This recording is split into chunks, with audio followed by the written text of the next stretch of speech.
What's up, tech fans? It's your boy Philly here, and thank you again for coming back to the Mothership Check channel. For those of you who are presently subscribed and are returning viewers, again, much love. We're actually about to cross the 100 subscriber milestone now. In terms of YouTube, this is an extremely small milestone, but it's a milestone nonetheless. When me and Tony and some friends set out to make this YouTube channel and start creating content, it was just more for fun. But as we continue to see, subscribers grow, it gives us a lot of love, and it definitely gives us more encouragement to keep making content and videos. So if you haven't considered subscribing already, please do so. We really appreciate that. And for the ones who are, thanks again, much love. Today's video is actually going to be the Corsair Virtuoso RGB SE. Now, for anybody who wants maybe a high-level review on this headset, I did an unboxing of this on one of our other videos, giving you my first impressions right out of the box.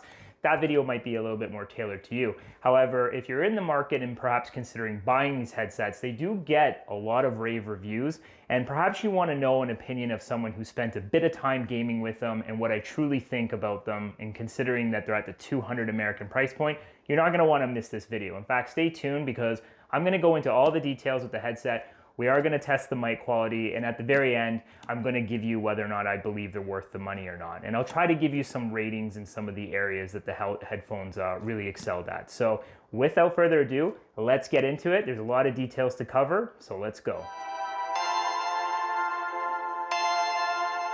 Perfect.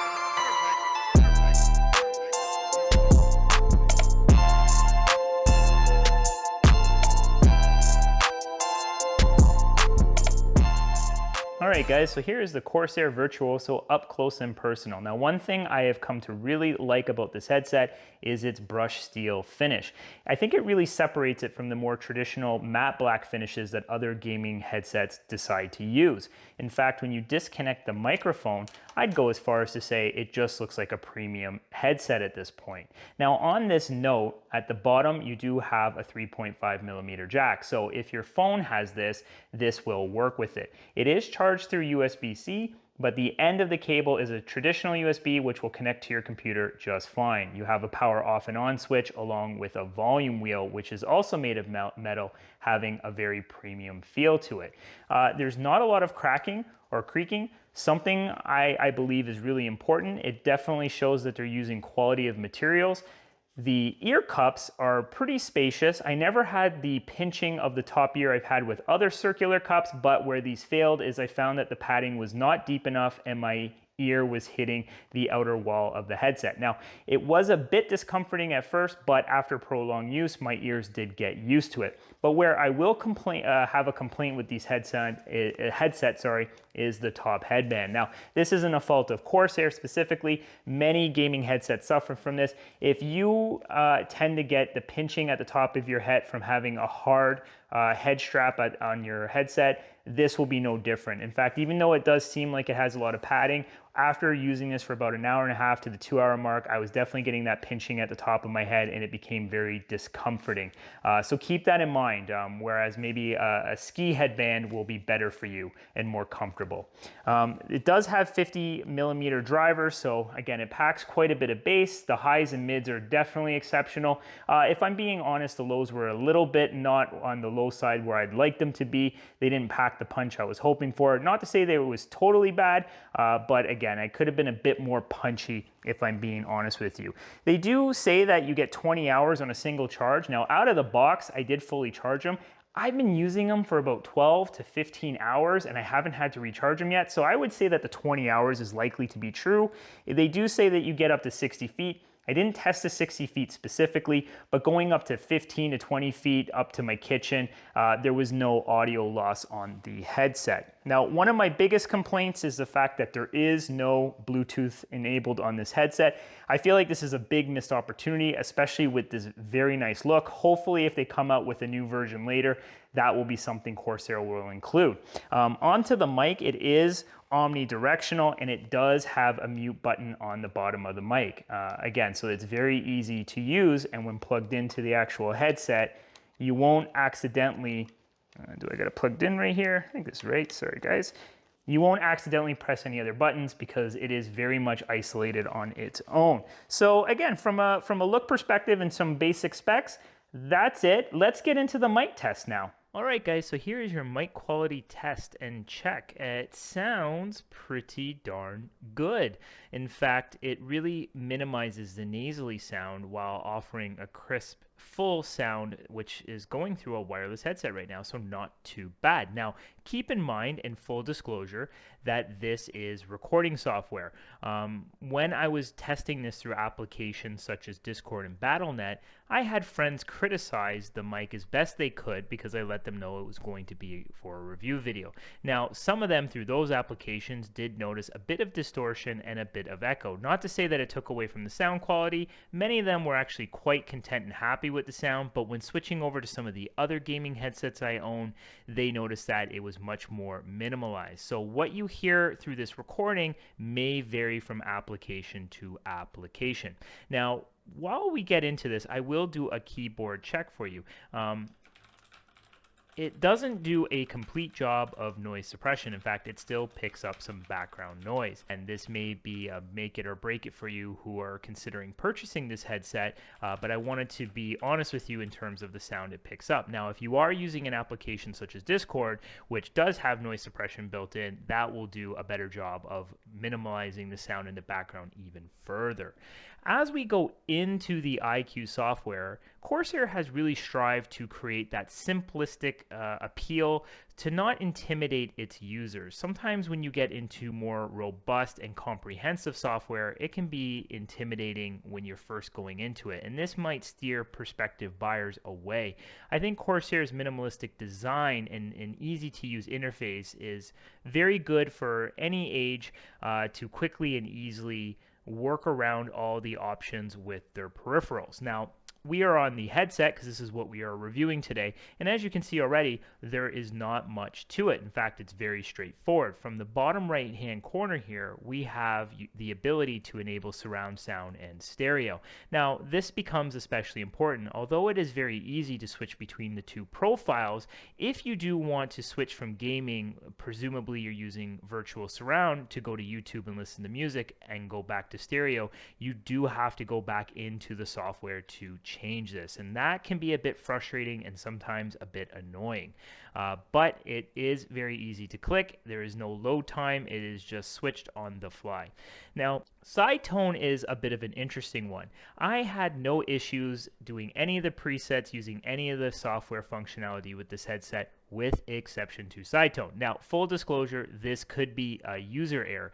When I tried connecting the headset for the first time, I had simply connected the wireless dongle included, turned on the headset, Windows detected it, and my iCUE software detected it as well, but the side tone was grayed out. I instantly went to Reddit forums along with technical forums, and many were suggesting reinstalling the iCUE software, which I did do. After completing this task, it was still grayed out. What actually ended up enabling it for me was simply just connecting it directly to the computer with the included USB cable to USB-C cable that connects to your headset. And then once I did that, it must have done some further recognition and installation because it instantly enabled it for me. So for those who purchase this headset, if you experience a grayed out side tone right out of the box, try connecting it directly to your PC with the included cable. It should enable it.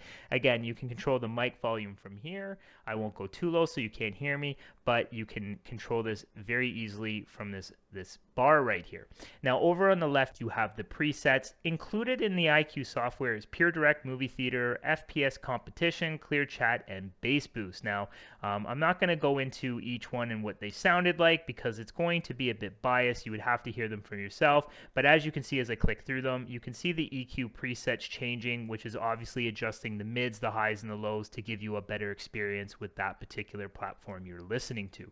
Now, for audiophile enthusiasts, you will probably like this feature. iCUE software does let you fully customize your own EQ presets. So again, if you're someone who really likes to actually play around with presets, or I shouldn't say presets, right? But if you like to play around with your own EQ presets that you want to customize, this software is fantastic for it. If you click up here on the lighting effects, again, very straightforward. If you click the drop down box, you have various ways that the lighting will show, whether it's spiraling, you can do a pulse, you can do shifting, or you can even go as far as solid color or static color. When you do this, you can go back to the color wheel and just simply adjust what you want the color to be. And you can do this from a left and right cup. So again, from a software perspective, very easy to use. Now, this little pop-up window you're seeing here is just an identification stating that you can use Windows Spatial Sound. Full disclosure, I did enable this to see if there was a clear or distinct difference with this enabled with 7.1.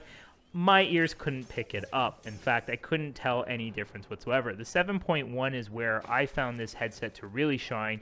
The depth perception, you know, if I was playing Jedi Fallen Order with stormtroopers shooting to the side or behind me, it was very clear, it was very distinct where they were coming from the sound alone. So I really do like the virtual surround sound that Corsair has achieved through the software. So this concludes the iCUE software, which, as you can see directly from my iCUE software, it is very straightforward to use. So now let's move to the conclusion of this video. All right, guys, so this kind of concludes our video today, and I want to thank all of you again for coming back to the channel. And if you were interested in buying these headphones, hopefully my review has helped you in some way. Again, from a headphone perspective, they are not the worst headphones that I've ever used, but would I say they're the best? Absolutely not. Now, that actually kind of brings me to my conclusion whether or not they're worth the money. And the simple fact of the answer is no. I actually don't think they're worth the $200 price point, and the simple reason is no Bluetooth functionality.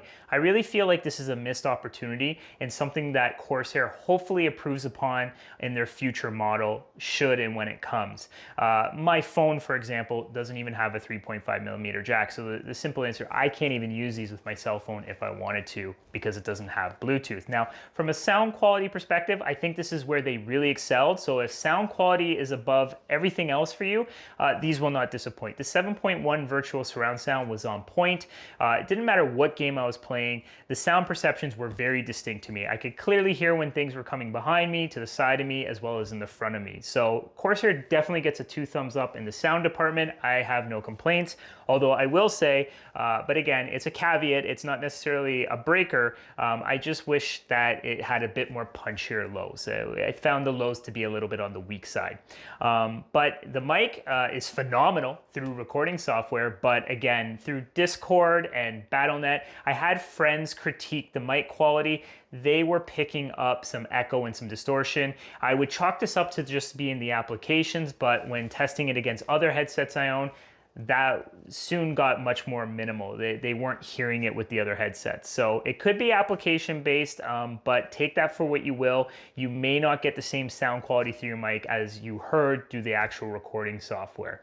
And then lastly is just comfort. And I feel like, at least for the shape of my skull, this is where they didn't do too well at all. Although the ear cups were definitely decent, the fact that my ears were hitting that back plate was definitely 2 thumbs down. That's not something I would spend $200 on, and the fact that the headband at the top after about an hour and a half use was giving me that pinched top head feeling, and I just wanted to pull them off. Again, another 2 thumbs down. I wouldn't spend $200 if it were my own money, considering I can't wear them for too long without being discomforted. So hopefully, my opinion, if it helps you at all deciding whether you make a purchase, again, maybe you're not overly as concerned with the comfort. Again, you will have a completely different shape head than I will, so you may not experience the fatigue on the top head like I do. But again, drop us a comment below if you own one and maybe you've had a different experience for other prospective buyers, or perhaps you've experienced the same things that I went through in this video and you want to also comment on it. If you haven't already, please subscribe. Thank you for watching my video. This is Philly. Peace out. Perfect.